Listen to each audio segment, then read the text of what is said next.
بسم اللہ الرحمن الرحیم۔ السلام علیکم ناظرین، ایک صحابی ہیں حضرت عامر رضی اللہ تعالیٰ عنہ۔ ان کے ایمان لانے کا واقعہ بھی بہت دلچسپ ہے، اور ان کے وصال کرنے کا واقعہ تو اس سے بھی دلچسپ ہے۔ یقیناً آپ یہ جب سنیں گے تو آپ کا ایمان تازہ ہو جائے گا۔ حضرت عامر رضی اللہ تعالیٰ عنہ ایمان لانے سے پہلے حالت کفر میں تھے۔ یہ بتوں کی پوجا کیا کرتے تھے۔ ان کی ایک بیٹی جذام کے مرض میں مبتلا تھی، اور یہ کئی برسوں سے بستر مرگ پر پڑی ہوئی تھی۔ حضرت عامر روزانہ بت کے سامنے کھڑے ہوتے، اس پر چڑھاوا چڑھاتے اور اس سے التجا کرتے کہ وہ ان کی بیٹی کو صحت دے دے۔ وہ ہر روز اس بت کو اپنی درخواست، اپنی فریاد پیش کرتے، لیکن بت نے کہاں جواب دینا تھا اور بت نے کہاں صحت عطا کرنی تھی۔ کئی برس بیت گئے۔ ایک دن یہ اس بت سے یہی التجا کر رہے تھے کہ تنگ آ کر اپنی بیگم سے مخاطب ہوئے کہ زوجہ محترمہ، مجھے لگتا ہے کہ یہ بت، اس نے ہمیں کچھ نہیں دینا۔ میں اتنے عرصے سے اس سے التجا کر رہا ہوں، یہ نہ میری بات سنتا ہے اور نہ ہی یہ میری کسی بات کا جواب دیتا ہے۔ وہ بت تھا، اس نے کہاں بات سننی تھی اور کہاں اس کا جواب دینا تھا۔ تو زوجہ محترمہ سے کہنے لگے کہ مجھے لگتا ہے کہ مجھے کسی راہ حق کی تلاش کرنی پڑے گی، اس بت کے بس کی تو بات نہیں ہے۔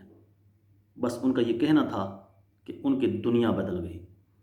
کیا دیکھتے ہیں کہ آسمان جو ہے وہ ایک نور سے بھر گیا ہے، اور تمام شجر سجدے میں گر گئے ہیں، تمام پہاڑ رکوع میں چلے گئے ہیں۔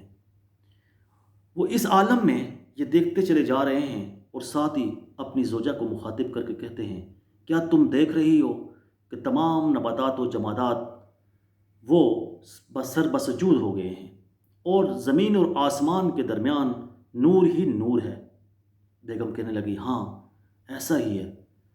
حضرت عامر کہنے لگے کہ یہ ایسا اچانک کیا ماجرا ہو گیا ہے، یہ کس وجہ سے ہوا ہے کہ اتنا نور آ گیا ہے، اور یہ تمام اشجار، تمام نباتات، تمام جمادات جو ہیں وہ اللہ کے حضور جھک گئے ہیں۔ بیگم کہنے لگی کہ یہ کچھ بڑا خاص واقعہ ہے، یہ معمول سے ہٹ کر ہے، یہ غیر معمولی ہے۔ حضرت عامر رضی اللہ تعالیٰ عنہ یہ منظر دیکھتے چلے جاتے ہیں کہ اسی اثنا میں بت بولنا شروع کر دیتا ہے، ہاں یہ اللہ کا نور ہے، تمہارے ہاں اللہ نے ایک نبی کو مبعوث کر دیا ہے، وہ تمہاری ہر فریاد کو سنے گا، وہ تمہاری ہر مشکل کو دور کرے گا۔ حضرت عامر رضی اللہ تعالیٰ عنہ نے جب بت کی زبان سے یہ بات سنی تو لرز گئے، کہنے لگے یہ بت بھی بول سکتا ہے۔ اسی اثنا میں بت بھی اوندا منہ کے بل گر پڑا۔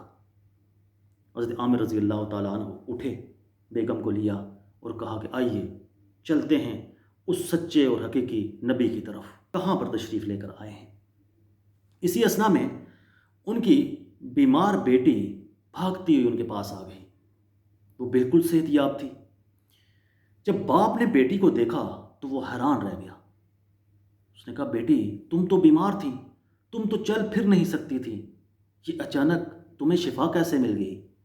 بیٹی کہنے لگی، بابا جان، ایک نور والی شخصیت حاضر ہوئی تھی، اور ان کے چہرے پر اتنا نور تھا کہ میں دھنگ رہ گئی، اور انہوں نے مجھ پر کچھ ایسا کلام پڑھا، انہوں نے مجھے کچھ ایسا عطا کیا، انہوں نے ایسا کچھ دست شفقت پھیرا کہ میرا تمام مرض دور ہوتا چلا گیا اور میں بالکل صحت یاب ہوتی گئی۔ باپ نے پوچھا، اچھا بیٹی وہ کون تھے؟ کہنے لگی، وہ نور کا ایک حالہ تھے، وہ کلی طور پر ایک نور تھا، جن کی شکل و صورت بظاہر مجھے دکھائی نہیں دی، لیکن وہ ایک نور کا حالہ تھا جس نے مجھے یہ صحت بخشی ہے۔ باپ نے پوچھا، اچھا تم نے ان سے کچھ پوچھا؟ بیٹی کہنے لگی، ہاں بابا میں نے ان سے پوچھا کہ آپ کون ہیں؟ تو وہ کہنے لگے کہ میں اللہ کا مقرب فرشتہ ہوں، اور میں تمہیں یہ پیغام دینے آیا ہوں کہ دنیا میں نبی معظم صلی اللہ علیہ وآلہ وسلم مبعوث ہو گئے ہیں، وہ تشریف لے آئے ہیں۔ حضرت عامر رضی اللہ تعالیٰ عنہ بیٹی سے پوچھنے لگے، اچھا تم نے ان کا نام نہیں پوچھا؟ بیٹی کہنے لگی، ابا جان میں نے نام پوچھا ہے، ان کا نام محمد صلی اللہ علیہ وآلہ وسلم ہے۔ حضرت عامر رضی اللہ تعالیٰ عنہ اٹھے، بیٹی کو لیا، بیگم کو لیا اور ڈھونڈنا شروع ہو گئے، یہاں تک کہ چلتے چلتے وہ مکۃ المکرمہ پہنچ گئے۔ حضرت آمنہ رضی اللہ تعالیٰ عنہ کے گھر کے باہر جا کر انہوں نے دستک دی۔ حضرت آمنہ رضی اللہ تعالیٰ عنہ باہر آئیں، پوچھا کون؟ حضرت عامر رضی اللہ تعالیٰ عنہ نے کہا کہ میں اتنی دور سے چل کر آنے والا ایک غلام، ایک عاشق ہوں۔ حضرت آمنہ رضی اللہ تعالیٰ عنہ نے کہا کہ اچھا آپ کس سے ملنا چاہتے ہیں؟ حضرت عامر رضی اللہ تعالیٰ عنہ نے فرمایا کہ میں اس نبی معظم صلی اللہ علیہ وآلہ وسلم کا دیدار کرنا چاہتا ہوں جن کی ابھی ولادت ہوئی ہے۔ حضرت آمنہ رضی اللہ تعالیٰ عنہ نے کہا کہ میں آپ کو حضرت محمد صلی اللہ علیہ وآلہ وسلم کا دیدار نہیں کروا سکی، چونکہ ان کے دادا نے مجھے سختی سے منع کیا ہے۔ وہ اصرار کرنے لگے اور اصرار کے بعد حضرت عامر رضی اللہ تعالیٰ عنہ نے بالآخر ان کو اجازت دے دی۔ وہ اندر تشریف لے گئے، دیکھا اس حجرے کے اندر نور ہی نور بھرا تھا۔ جب نور بھرا چہرہ دیکھا تو وارفتہ ہو گئے، دیوانہ وار قدموں سے جا کر لپٹ گئے، فوری طور پر آقا دو جہاں صلی اللہ علیہ وآلہ وسلم پر ایمان لے آئے۔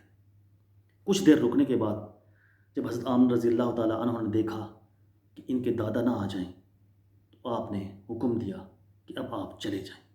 حضرت عامر رضی اللہ تعالیٰ عنہ حضرت آمنہ رضی اللہ تعالیٰ عنہ کے در دولت سے باہر نکلے، کچھ دور چلے، آپ کے دل کی تڑپ بڑھ گئی، آپ جذباتی ہو گئے اور اپنی بیگم اور بیٹی سے کہنے لگے کہ میں واپس جانا چاہتا ہوں، میں دوبارہ منت کروں گا، میں دوبارہ اصرار کروں گا، میں اپنے نبی کا دوبارہ دیدار کروں گا۔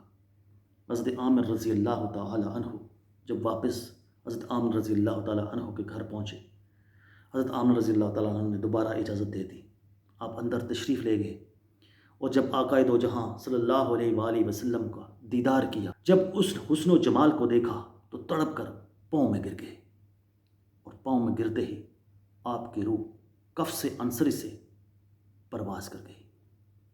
یہ تھے حضرت عامر رضی اللہ تعالیٰ عنہ جو حضور علیہ الصلوۃ والسلام کے بچپن میں ہی آپ پر ایمان لائے اور آپ کا اسی وقت وصال ہو گیا۔